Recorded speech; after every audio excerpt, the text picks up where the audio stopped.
এনসিপির কি সব জায়গায় নিয়ন্ত্রণ আছে? এনসিপির পরিচয় দিয়ে, সমন্বয়ক পরিচয় দিয়ে, আহ্বায়ক পরিচয় দিয়ে বহু লোক বহুভাবে চাঁদাবাজি করছে। আপনারা 5 স্টার হোটেলে ইফতারি কোথায় করলেন, কে আপনাদের চাঁদা দিল, সেই বিবৃতি সেটা আপনারা বিবৃতিতে জানান নাই। আপনারা রূপায়ণটার মধ্যে 2টা বিল্ডিং ভাড়া করে কেমনে থাকতেছেন, আপনারা এই 8 মাসে আপনারা এটা জবাব দিতে পারেন নাই। আপনাদের শোডাউন করলেন কোত্থেকে গাড়িতে, এটার জবাব আপনারা বিবৃতিতে দিতে পারেন নাই। আপনারা কেন হাসনাত আব্দুল্লাহ হঠাৎ করে বললো আর্মি তাদেরকে ডাইকা নিয়ে বলছে আওয়ামী লীগকে রাজনীতিতে আসতে দিতে হবে, তারপরে আপনারা এটার নিয়ে কিন্তু কোনো একটা দলগত অবস্থান আপনারা জানান নাই। আপনারা বিবৃতি দেন না এমন না, কিন্তু আপনারা কিন্তু বিবৃতি দেন। জনাব নাহিদ ইসলাম এবং আপনাদের মিডিয়া সেলের পক্ষ থেকে আমরা অনেক বিবৃতি পাইছি, এগুলি ব্যাপারে আমরা কোনো বিবৃতি পাই নাই আনফরচুনেটলি। টক শো থেকে আপনি কথা কইলেন, এখন আপনার কথাটা কি আমরা শুনবো নাকি আপনার একটা পার্টির বিবৃতি আশা করবো?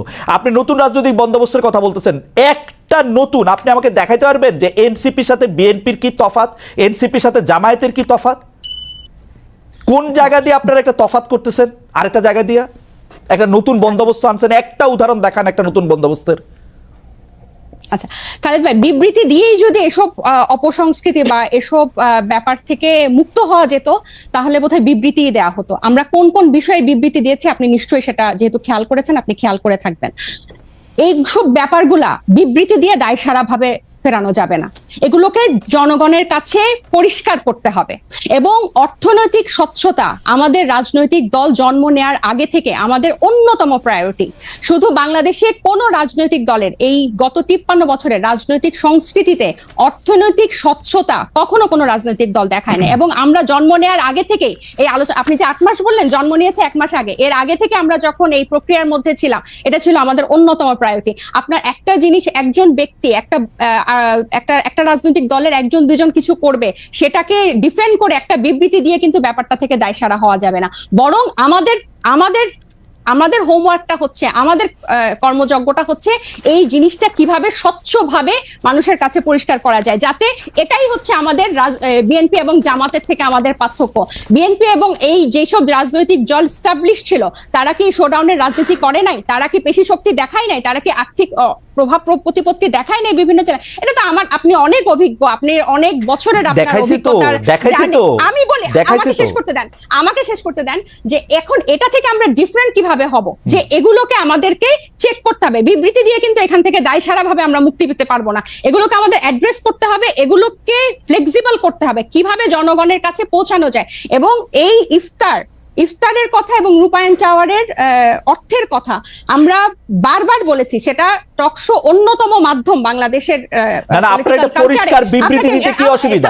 বিবৃতি দিতে কি অসুবিধা আপনাদের? বিবৃতি দিতে কি অসুবিধা? ভাই এটা না, কোনো অসুবিধা নাই, কারণ আমরা মনে করেছি মানে এটা লিখিত কোনো কথা বলছেন না কেন? যে নাহিদ ইসলাম স্বাক্ষরিত একটি বিবৃতি এরকম যে আমরা রূপায়ণ টাওয়ারের টাকাটা অমুক জায়গা থেকে পাই, একটু বলতে অসুবিধা কোথায়?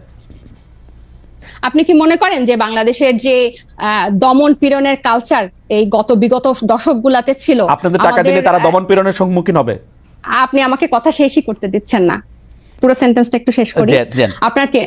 আপনার কি মনে হয় যে দমন পীড়নের সংস্কৃতি বাংলাদেশের রাজনীতিতে ছিল, আপনি একটা রাজনৈতিক দলকে কারা অর্থ দিল, ডোনেশন দিল, সেটা প্রকাশ করার মতো পরিবেশ এদেশে বিগত রাজনৈতিক দলগুলো সৃষ্টি করে রেখেছে? একটা সামান্য ফেসবুকে একটা কথা লিখলে সেখানে যেভাবে আমাদেরকে অ্যাটাক করা হয়, সেখানে আপনি মনে করেন যে আমরা আমাদেরকে ইনভেস্ট করে তার নাম প্রকাশ করব? আর শুধু কি একটা রাজনৈতিক দল, শুধু এনসিপি?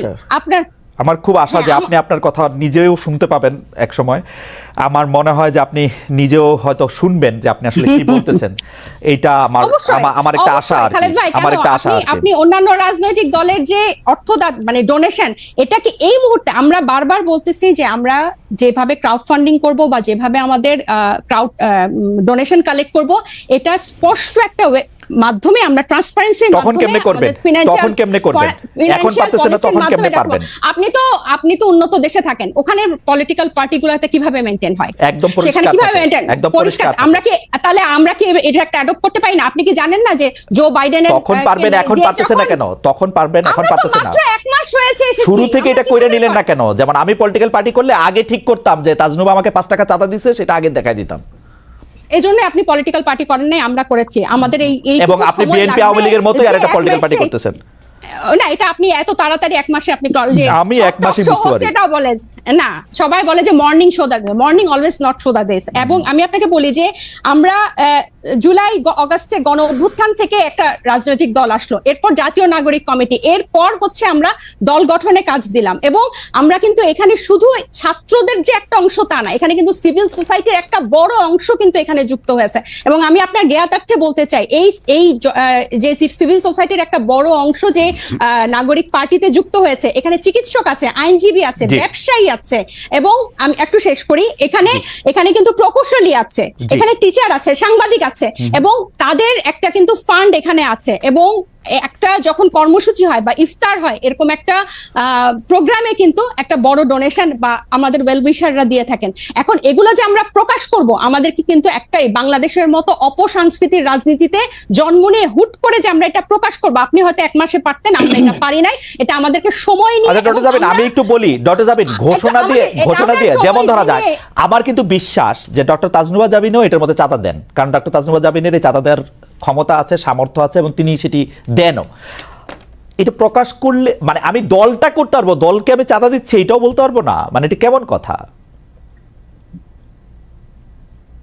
আমার অবশ্যই বলতে পারবো, অবশ্যই, কেন বলতে পারবো না? আমরা তো একবারও বলছি না যে আমরা বলবো না, কিন্তু যারা একটা নতুন, আমরা তো একবারও বলি না যে খালেদ ভাই আমরা বলবো না। আপনাকে আমি বললাম যে আপনি যেসব উন্নত দেশে থাকেন সেসব দেশে কিভাবে হয়, আমরাও কিন্তু এগুলো বিভিন্ন ফলো করছি, এবং আমাদের একটা আইটি টিম হয়েছে কিভাবে এই ওয়েবসাইটটা ডিজাইন করা যায়, যেখানে টাকা কিভাবে ঢুকবে এবং টাকা বের হবে দেখানো যাবে। কিন্তু এক মাসের আগে আপনারা যখন এই প্রশ্ন ইফতারগুলো যখন হয়, তখন এক মাসও হয় নাই, ওই মুহূর্তে এটা কিভাবে প্রকাশ করব ওই পলিসিটা আমাদের হয় না। বারবার একই উত্তর দিয়েছি। রাইট, একই উত্তর আপনারা দিয়ে গেছেন। আমাদের উত্তরও আপনার রাজনৈতিক দল হিসেবে আমাদেরকে একটু ক্ষমা ঘেন্না করে মায়ের কম দিয়ে আমাদের উত্তর একটু শুনে রাখেন। আমরা দেখতেছি, আমরা যারা আপনাদেরকে টাকা দিছে বলে আমরা সন্দেহ করি, তারা গ্রেপ্তার হয় নাই, তাদের বিরুদ্ধে কোনো মামলা মোকদ্দমা কিছু হয় না, তারা সুখে শান্তিতে আসে, হচ্ছে আমাদের। এইটাও আপনারা একটু শুইনা সহ্য করে নিজেদের মধ্যে আলোচনা করেন।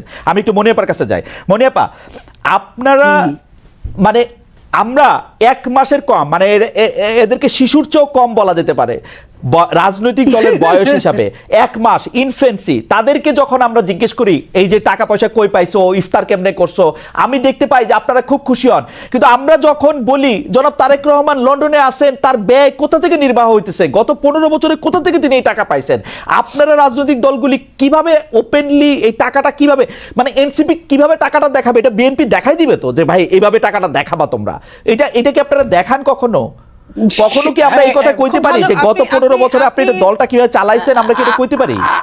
আপনি খুব ভালো প্রশ্ন করেছেন। আমি আপনার প্রশ্নের উত্তর দেওয়ার আগে আমি একটুখানি বলতে চাই, তাসনুবা যে কথাটা বললেন এতক্ষণ, প্রথম আলো রিপোর্ট নিয়ে কথা বললেন, বিএনপির বয়সটাও বললেন 47 বছর। তো 47 বছরের যে বিএনপি, যার নামে আওয়ামী লীগ 1.5 লক্ষের অধিক মামলা করেছে এবং প্রায় 50-60 লক্ষ আসামি আছে, শুধু আসামি আছে, যে মানুষগুলো একটা থানার মানুষও অনেক দলের নাই। আমি এটা অহংকার করে বলছি না, এটাই সত্য। এখন আমি এই জায়গায় বলছি যে তারা তো মাত্র নতুন 1 মাসের একটা দল, তো তাদের এত প্রশ্নের উত্তর দিতে হয় এবং দিতে পারছে না, কোনো প্রশ্নের উত্তরই তারা দিতে পারছে না। টিউশনি করা যে উপদেশটা 6 কোটি টাকার, না আপা, আপনি আপনার কথা বলেন, 30,000 টাকা আপনি কথা বলেন, আপনি যে অর্থনৈতিক স্বচ্ছতা ওর কাছ থেকে দাবি করেন, আপনি যে অর্থনৈতিক স্বচ্ছতা জাতীয় নাগরিক পার্টির কাছে, তাহলে আপনি আরেকটা প্রসঙ্গ এনে তো লাভ নাই, টিউশনি করেন যে কোন কথা, তার জবাব আমরা সে দিবে। আমি সেই প্রশ্নটার উত্তর অবশ্যই দিব। আমি বলি নাই যে কন্টিনেন্টালের 10টা হোটেল, কন্টিনেন্টালের 10টা রুম আটকায় রেখে 53 কোটি টাকা এই 1 মাসের একটা বাচ্চা দলের, শিশু দলের 53 কোটি টাকা, এই কথা সত্য না, এই কথা সত্য না, এটা বিএনপির প্রপাগান্ডা, এটা বিএনপির প্রপাগান্ডা। আমি এটাও বলি নাই, পত্রিকায় দেখেছি, আমি পত্রিকায় দেখে কথা বললাম। আমি এটাও বলি নাই যে পিজি হাসপাতালের 8টা-10টা রুম মাসের পর মাস আটকে রেখে, আপনার কি বলে কেবিন, আটকে রেখে, সেটা আমি কিন্তু এটাও বলি নাই যে আপনার এই যে প্রত্যেকেই প্রত্যেকেই চাঁদাবাজি করতে গিয়ে প্রত্যেকটা জেলায় আপনি বলতেছেন থানায়, আপা এগুলা। এই যে এদের- আপা, আপনি আমি আপনার বলি না, অর্থনৈতিক আমি স্বচ্ছতার কথাটা আপনাকে- বলেন আপা। আমি আমার অর্থনৈতিক স্বচ্ছতা বিএনপি প্রত্যেক বছর বিএনপির যে অফিস আছে, অফিস থেকে এটার নির্বাচন কমিশনে একটা জবাবদিহিতা এটা থাকে। আমি দেখছি আপা। কত আয় আমি- ব্যয়, আপা আয় এটা আমি ব্যয় গত সেটা অবশ্যই আপা আমি আপনাকে বলি, এটা আমি গত 27 বছর ধরে দেখে আসতেছি। এইটা একটা এমনই, মানে আমি এটা নিয়ে আর কোনো কথা বলতে চাই না। এটা আমি আপনাকে বলি, আচ্ছা, আপনি আমি দেখে আপনাকে বলি যে আসছেন, আপনি- বিদেশে আমি আপনাকে বলি বিদেশি সংস্থার কথা যেরকম হইতেছে, আদর্শ সংস্থার কথা যেরকম হইতেছে, বিএনপির বর্তমান চেয়ারম্যান যে দেশে আচ্ছা, থাকেন সেই দেশের ওয়েবসাইটে ঢুকলে দেখা যায় কে তাকে কত টাকা দিচ্ছে। আপনি সেটা বলেন। আচ্ছা, আমি আপনাকে একটা কথা বলি। জি আপা। বিএনপির 300 আসনে মিনিমাম আপনার 5টা করে যদি ক্যান্ডিডেট থাকে, একদম একজন আরেকজনের চেয়ে যোগ্য, কোনো অযোগ্য নাই, 5টা করে যদি গড়ে ক্যান্ডিডেট থাকে, তাহলে 3 5 1500, রাইট, 1500 ক্যান্ডিডেট আছে। 1500 ক্যান্ডিডেটের মধ্যে আপনি জানেন বিএনপির ম্যাক্সিমাম অনেক ক্যান্ডিডেট কিন্তু অনেক বাংলাদেশের শীর্ষ ব্যবসায়ী, সবচেয়ে ধনী, রাইট। এবং আওয়ামী লীগের আমলেও তারা খুব দারুণ ব্যবসা করেছে, সেজন্য তারা একটু কৃতজ্ঞ আছে আওয়ামী লীগের কাছে। এইখানে যত আপনি এখানে টিপ্পণী দিতেই পারেন, হ্যাঁ, আমি স্বীকার করি বাংলাদেশ এমন একটা দেশ যে এখানে আপনার সব সময় সব জায়গায় আপনার কিছু না কিছু দালালরা থাকে, কিছু না কিছু মুনাফিকরা থাকে। 1500 ক্যান্ডিডেটের কথা বলছেন। আমি ওইটা বললাম। এবং যে লন্ডনে আমাদের নেতা থাকে জনাব তারেক রহমান, সেখানে প্রায় 30 থেকে 35 লক্ষ শুধু বাঙালিরাই থাকে লন্ডনে, এবং তার মধ্যে 15-20 লক্ষ আপনার সিলেটি আছে। আপনি খেয়াল করেন, যাদের অনেক হোটেল আছে, আপনি জানেন, যেমন ধরেন তারেক রহমান সাহেবের সেক্রেটারি ওখানকার। আপনি এই কথাটা বললেন না, আপনার বিপদ হবে, আপনি আটকাবেন। আমি বলি, আপনি এই কথাটা বললেন না, আপনার আমি আটকাই, আমি আপনাকে খুবই ভালোবাসি, সেজন্য আমি আপনাকে আটকালাম। আমি আপনাকে বলি, আমার কোনো অসুবিধা নাই, আমার কোনো অসুবিধা নাই, আমাকে বলি, আমি প্রশ্নটা বলি। জনাব তারেক রহমান রে বাংলাদেশে থাকা 1500 সংসদ পদপ্রার্থী, আমি ওটা বলি নাই, আমি সংসদ যে কেউ তাকে 1500